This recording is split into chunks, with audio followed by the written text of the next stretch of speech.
Hello ladies and gentlemen, welcome to this. This is another episode of 10 years ago, and tonight, as you obviously can tell by the title, we're going to be doing Summerslam 2001. But two other things before I go on, alright? First things first is I want to say thank you very much to everyone who wished me happy birthday yesterday when I turned 29. 1 year left of being in my 20s, and then I suppose I've got to be all mature and responsible after that, so might as well make the best of it, eh?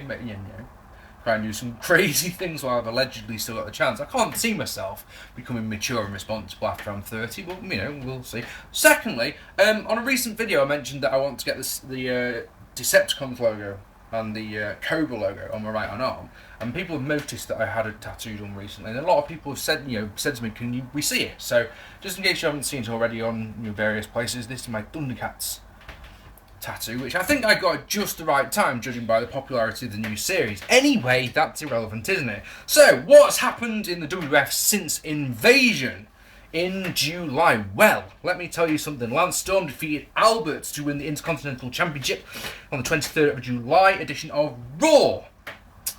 Albert has got to go down, surely, in my opinion, as one of the worst Intercontinental Champions ever. He's that good, or was that good, that most people don't even remember that he was an Intercontinental Champion. That's how good he was. On that same Raw, Vince McMahon lifted the Rock suspension and now enabling him to come back, which is all good. July the 26th edition of SmackDown, Kurt Angle defeated Booker T in a great match to win the WCW Championship. Then, on July the 30th, 4 days later, Booker T regained the championship off Angle after Stone Cold Steve Austin interfered. Now, of course, Stone Cold Steve Austin had cost the WWF the win at Invasion, so of course it made sense that cause basically between Invasion and SummerSlam, Angle and Austin got in each other's matches something fierce, because of course they were going to be fighting at SummerSlam. You've got to ask though, what the fuck was the point in Kurt Angle even winning the championship? I mean, really, a 4-day reign as champion. What do you fucking do? On that same show, the July 30th edition Raw, Rock came back. He kept everyone guessing which side would he go to, the WWF, which side would he go to the Alliance. In the end, he hit the rock bottom on Vince McMahon. He then, Steph's face was just absolutely priceless. Then hits the rock bottom on Shane. Finally, the Rock has come back. Long, drawn out pause, guys are pro, to the WWF. And that was a fucking amazing segment. Speaking of amazing, the complete opposite of an amazing segment was on the August the 6th edition of SmackDown, I think it was. Might have been Raw, I'm getting my dates. It just says August the 6th, I'm sorry. But Y2J and Stephanie McMahon had one of the worst confrontations I've ever seen. It involved the film Planet of the Apes was just about to come out, so they had some apes throwing a cake into Steph's face, if I remember rightly. Incidentally, since and that doesn't do justice at all. It was so very bad. But since I wrote my notes, I've watched this show over the month of August because I've been so busy. Since I wrote my notes for that, WrestleCrap.com has made this thing I'm talking about now, the Planet of the Apes confrontation segment, whatever. It's one of their latest updates, so I'll post a link to that down there, and you can go and see, if you really want to, just how... there's the police helicopter, what a surprise.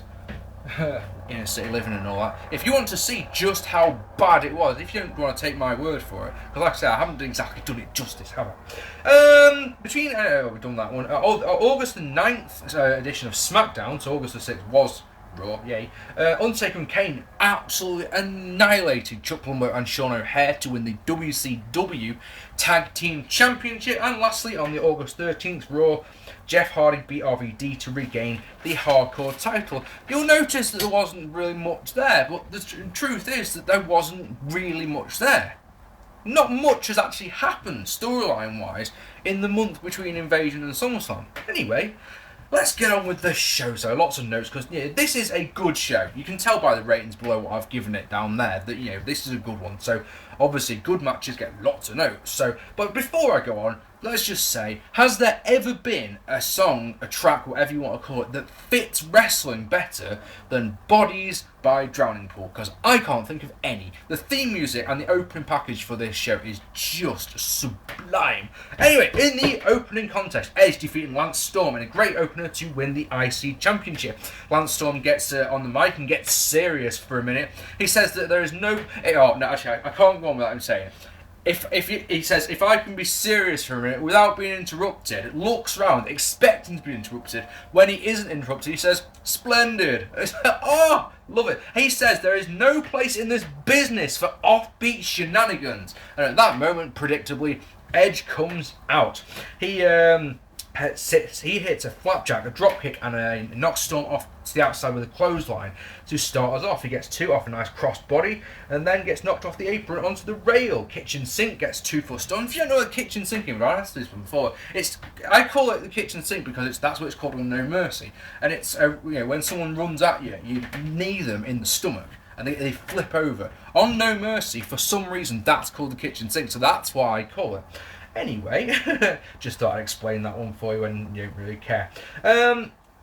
Storm then goes to work on the ribs with some nice psychology, including a nice front suplex. A cradle gets 2 for Edge. He goes for a crucifix, but Storm counters into a rolling fireman's carry for 2. Storm, like Mr. Anderson's finishing move. Look like that. Storm works the ribs again, including an absolutely beautiful abdominal stretch, which is some truly epic psychology, if you ask me. Many times, people want an abdominal stretch on, it's just an abdominal stretch, but in this context, because Storm's been working the ribs all match, it's just beautiful. Fantastic, you can't go wrong with that. Storm goes up, but Edge catches the resulting dive and turns it into a fucking sweet power slam for 2. Edge comes back with a spin kick for 2. Edge-O-Matic gets 2. Storm goes for a Rhino, but is turned into a powerbomb for 2, which the crowd are absolutely loving. The crowd are so into this match, it's unbelievable. Canadian Maple Leaf in the middle of the ring. The crowd are super hot now as Edge puts on one of his own. Christian comes out but accidentally spears Edge by accident. Accidentally spears Edge by accident. That's a new one.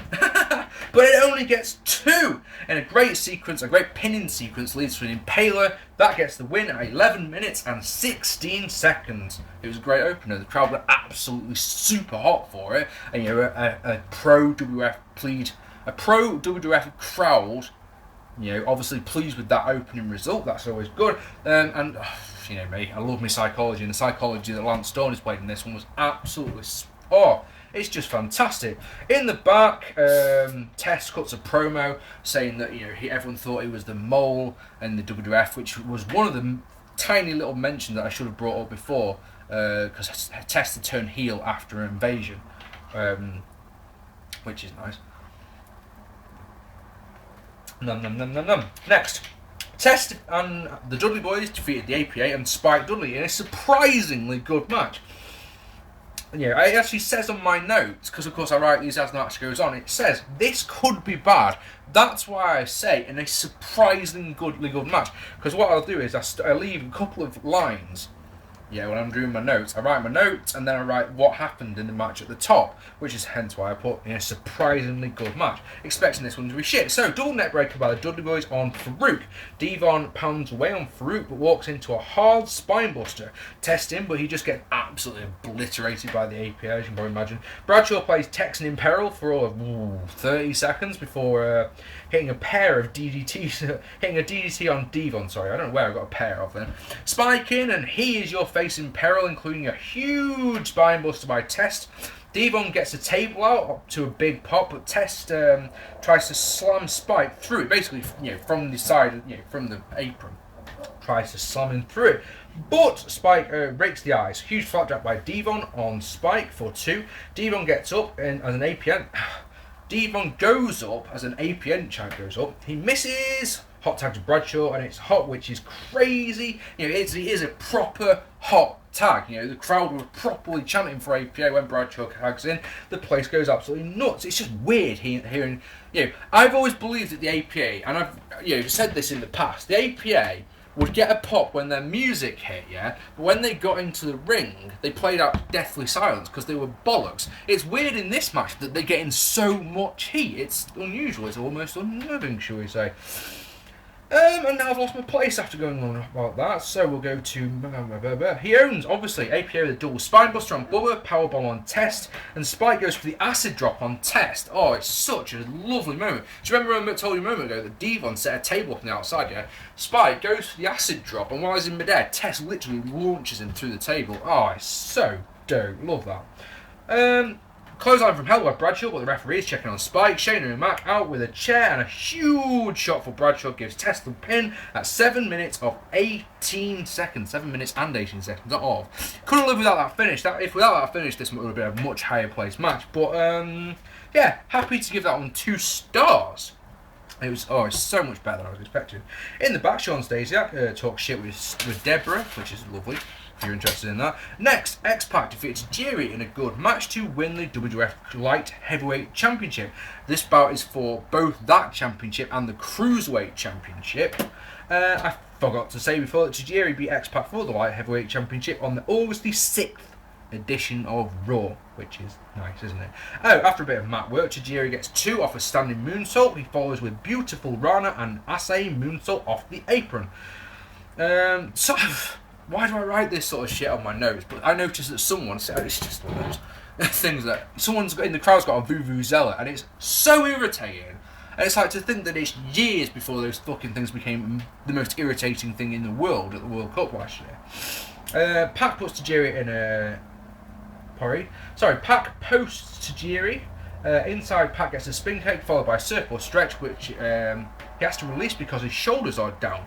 Bomb gets 2 for X-Pac, but an awful buster, which what I call the Bronco Buster, misses. He ends up in the Tree of Woe and position and eats an evil kick to the face. Well, is there any way of describing one of Tajiri's kicks that isn't an evil kick, a hard kick? He eats a hard kick to the face.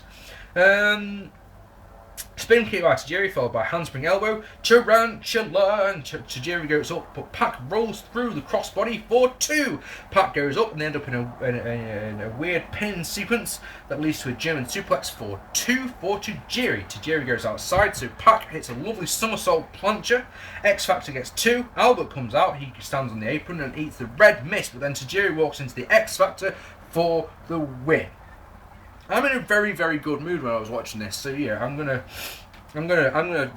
can almost, get round the. I don't understand what's going on with Albert. I don't understand that one at all. I mean, who is he coming out to support here? X-Pac or Tajiri? Anyway, this one's a 2.5 star match. It was a lot better than I was expecting. I mean, surely when you see X-Pac coming out to the ring with that awful, awful music, your expectations for the match just go, oh fuck, this is going to be terrible, but it was alright. At WWF New York, oh my god, Perry Saturn is looking for Moppy, to the point where there's Moppy things on the side of milk cartons. Yay. What happened to you, Perry Saturn? Jesus Christ. Chris Jericho then defeated Rhino in an okay match. Steph comes out with Rhino and she's dressed all in leather, and I have to admit that she looks pretty damn hot, but she's got her hair in this, it's down but it's curly and it looks freaking awful. It looks like shredded wheat. Her hair does. Seriously. Anyway, that's just me. I can't say much about having bad hair, can I really? Anyway, so crossbody by Jericho, followed by clothesline off the top and a spin. Oh my god, I don't know what that's. A spin kick, for 2. Walls countered quickly. Springboard dropkick by Jericho. Jericho, did I just say? I thought I said Jericho, but I had to stop myself. Did you just say Jericho? Steph tries to interfere. She tries. We haven't had one of these for a while. What the fuck does that say? Oh, it just says Steph tries to distract Y2J, but he dies off the top or eats a spear in mid-air. Is what that says. My writing is terrible, I do apologise. Nice spot as well. JR says... JR really makes me chuckle there because he says, Rhino got half a gore there. What would you call that? A go? Nice work, Jim. Nice work, I like that one. Rhino controls, including a huge slap by Stephanie. Rhino puts a body scissors on. Yay! You can feel the heat dying away from the crowd. Then he uses an airplane spin, which he turns into a TKO for 2. That's a nice spot. Surfboard, but the crowd don't really seem to care about any of the mat work. Rhino does a lot of, like a body scissors. He does a fair amount of mat work, and the crowd don't care. I want to see you do power moves, not mat work, idiot.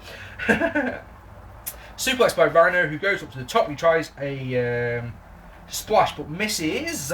Jericho with a backslide for 2. He pulls off. He really really, really botches the Lionsault. You know, really badly. It just looks horrific. He then hits a horrible looking missile dropkick as well, just to see if that one botch wasn't bad enough. You know, let's see the Matt Raging go down and down and down and down and down. Steph distracts the referee, so Y2J kisses her. Lionsault gets 2. Rhino comes back with a main event spinebuster and a walls of Rhino, I guess is what you'll call it, wouldn't you? Or it's just walls of Jericho, you know. Y2J to the ropes, so Rhino gets up for the gore. He sets up for the gore, by hitting a belly-to-belly suplex. Gore misses, and Jericho locks on the walls of Jericho this time for the submission at 12 minutes and 34 seconds. So, this one was heading for the 3-star mark, right? If they hadn't done the mat work, it probably could have been 3.5. But the crowd didn't care about any of the mat work whatsoever, and Jericho looked sloppy as shit in this one. Really not good at all. Not a good performance by Chris. So this one, I'm sorry, 2.25, because I'm so nice. If you want to give it 2, it wouldn't surprise me in the slightest. Honestly, it wouldn't. It really wouldn't. This Jericho, Jericho wasn't on form at all. I've said this before about Jericho. He is one of the most inconsistent performers the WWF's ever had, especially a main event to a mid-card guy. One match he'll be incredible, the next he'll just be shit. William Regal, I almost said Steven Regal then, honest. William Regal and The Rock are talking backstage, and the next thing you hear, they say, "Ah!" And Sean Stasiak comes running past them and runs into the wall and falls down, which is nice. Next, RVD defeated Jeff Hardy in a gold ladder match to regain the hardcore title. They do some mat work to start off with. It's actually is alright and gets a decent pop from the crowd. RVD gets hit tossed to the outside, which Jeff follows with a corkscrew punch, which is really nice. He then comes off the top rope but eats railing and RKO. You're an idiot, Mark. You really are an idiot. How do you read RVD as RKO? Because they look this. No, they don't. Enabling RVD to hit a guillotine leg drop off the railing. He grabs a ladder but eats the rail runner from Jeff. See, I'm going to keep calling it the rail run. I'm sure that's actually its name. I'm sure it is. Anyway, Jeff takes the ladder.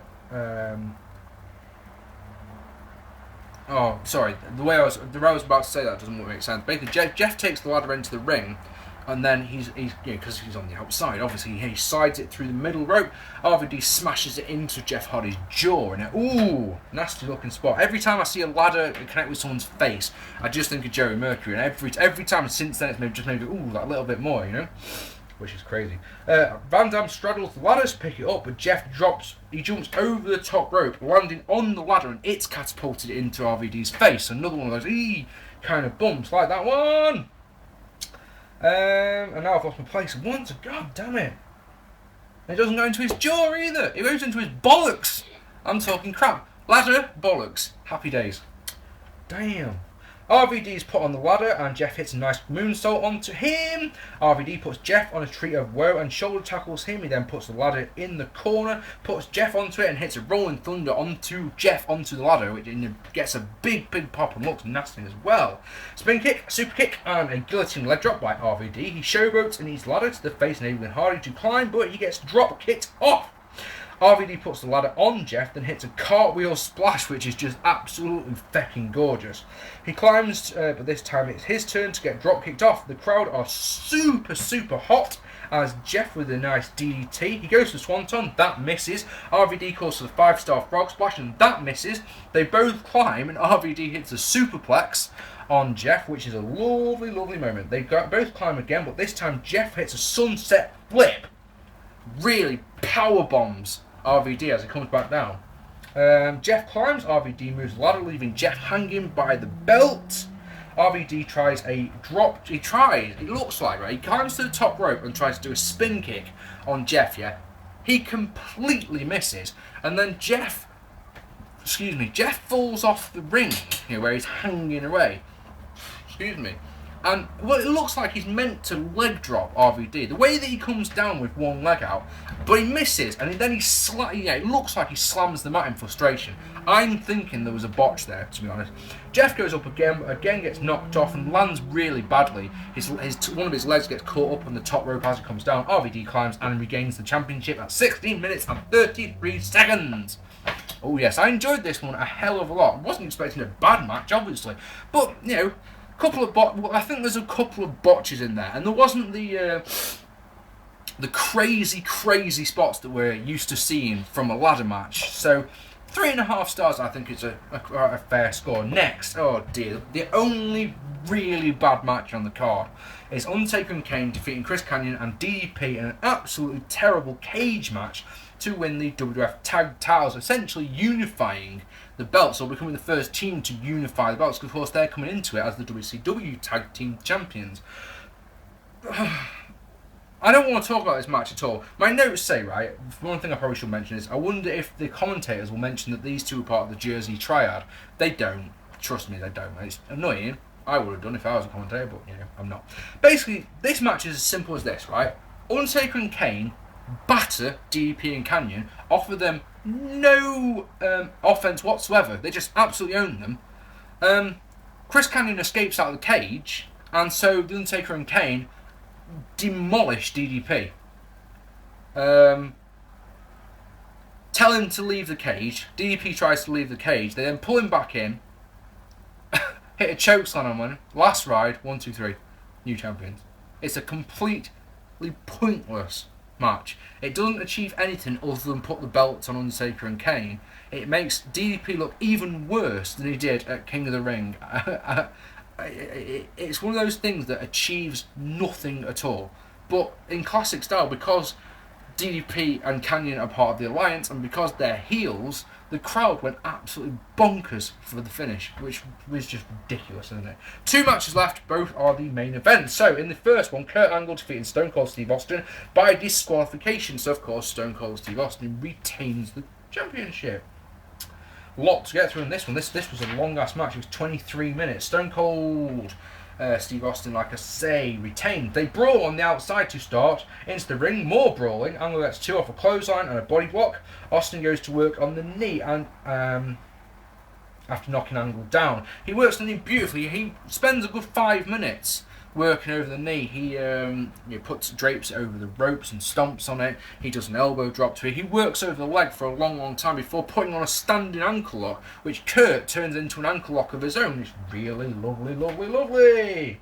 Austin to the ropes, as we know. He then knocks Angle to the outside. Back in, Austin knocks Angle to the outside again. And of course, in some respects, you're thinking, well, that's a stupid thing to do, but it's not. It's such clever psychology. Think about it. If you've got an injured leg, if you get knocked over the top rope, you come down on your legs. You're injuring your leg even more. It's one of those, liking that, Stone Cold. I really am. 3 vertical suplexes by Austin, get 2 after the third one. So Angle responds with 7, oh yes he does, 7 German suplexes. Angle slam is countered. Austin puts him up top and gets a superplex on the second attempt. Stunner out of nowhere, it seems, gets 2. And Austin hits another, and Angle ends up on the outside where they brawl. Austin posts Angle blades. Austin then he posts him various more times. Ref isn't counting them out. Referee isn't disqualifying them. It's just letting it go, which I like. I don't think that it's a no disqualification match, but it could be. I don't. It just doesn't say so in the build-up.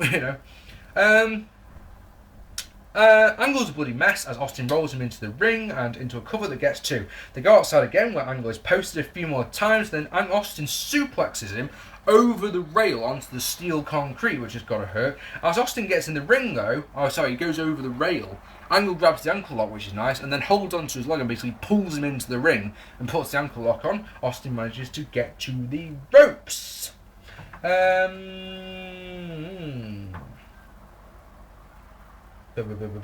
Where am I? Austin gets the ropes, like I say, and he bails. On the outside, Angle hits a belly-to-belly suplex and a backdrop suplex. They get back in the ring, and Angle actually connects with the arm-breaking moonsault of doom. He gets 2 off it, and he loves it, and so do I. Austin locks on $1 Million Dream. Angle uses the Bret Hart counter from Survivor Series 1996 to break it, which has me marking out like a little girl. The best part is that that gets 2. Austin then rolls through with it and keeps the $1 Million Dream on. Fun freaking tastic. Austin is dumped to the outside to counter that. Austin gets in, and out of nowhere, another stunner, and this one's a ridiculously close near fall. Really had everyone going. Angle slam leads to a double KO. Angle able to crawl out for crawl over. I don't know why I said out. Over for 2. Ankle lock, Austin gets the ropes, and for good measure, he takes out Earl Hebner. DDT by Angle, and Mike Chioda comes out, he gets 2 for Angle, and then Austin decks Chioda with a stunner. Out comes Tim White, charging down, literally gets into the ring and walks into a belt shot, which is just fantastic. Then Nick Patrick comes out and disqualifies Austin for attacking those 3 referees. And that is the worst finish of the year. In a match that is literally heading towards match of the year status, is a thoroughly entertaining, engaging brawl with loads of good psychology. Like I say, Angle is a bloody mess. He did a manly blade job here. You could probably expect Austin to have bladed as well. It was heading towards that. Because of that horrendous finish, it's only a 4.5 star match. This one could have been the one. This could have been the 5-star match of the year. But that finish, oh dear God, it was terrible. Absolutely awful. And finally, one last to go. And that is The Rock defeating Booker T in a good match to win the WCW Championship. Gonna have to be something pretty damn special to top that one though, isn't it? 4.5 stars. So, brawl to start. Rock chases Shane, enabling Booker to unload. Rock counters an Irish whip, and Booker knocks Shane off the apron, then walks into a Samoan drop for 2. They brawl again until Rock hits La Magistrel, isn't it? The roll up. Magistrel. Gets 2. Never seen that from Rock, I'm sure. Or if I have, I haven't seen it for a while. Don't see that every day is what I've put, especially from Rock. Slugfest leads to Booker being launched to the outside. They brawl. Rock gets Booker T on the announce table and goes, "Eat this, motherfucker," and bang, punches him, clean in the balls. Paul Heyman goes mental for that one, which is funny. Booker gets his revenge, though, when he crotches Rock on the guardrail on the outside. Booker props the announce table as they brawl into the crowd. They come back in. Booker whips Rock into the ring post, the same one that Angle had been thrown into, and JR goes to great lengths to point out that Kurt Angle's blood was there. They talk about the previous match a lot in this one. They really, JR is very pissed off that Angle didn't win the championship. Paul Heyman is so happy that Angle didn't win the championship. Happy days. Shane loosens a turnbuckle. Inside, Booker gets 2 off a spin kick. Booker then hits a clothesline and a knee drop and a forearm, which gets 2. Booker uses a damn fucking chin lock and then a surfboard. Rock escapes and puts on a sharpshooter, but Shane distracts the referee. Rock goes to get him, but Booker is able to kick him in the head for 2. Rock with a clothesline and catapults Booker into that exposed turnbuckle. Way, I like that one. That actually came into play. Then hits a DDT for a botched 2 count. Booker didn't raise the shoulder or anything. Referee had to do it. Shane gives Booker a chair and then takes out Rock with the WCW Championship as the referee is taking the chair off Rock. APA come out and it's funny. Yeah, I don't like Bradshaw very much at all, but basically Farouk chases Shane around the ring to where Bradshaw's waiting with the best clothesline from hell I've ever seen. It was fucking brilliant. Bookend gets 2. Rock comes back with a lariat and a belly-to-belly suplex. Spinebuster gets the people's elbow, but when he goes to the cover, Shane pulls the referee out. Rock bottom for Shane. On the outside, no less, very, very nice. Booker with an axe kick. He goes for and hits the spinneroonie, but Rock kips up, hits the rock bottom and gets the win at 15 minutes and 18 seconds. Oh yes, good match. I enjoyed it a lot. It's just it wasn't the main event. I mean, it really wasn't. This one, if this would have been the semi-main and they'd done the exact same match, yeah, and then they'd done Austin versus Angle, happy days. You probably could have put another half point on the fucking show easily. But I mean, it's a 3.5 star, maybe a 3 if you're not feeling as generous as I am. But yeah, I'm feeling in a good mood.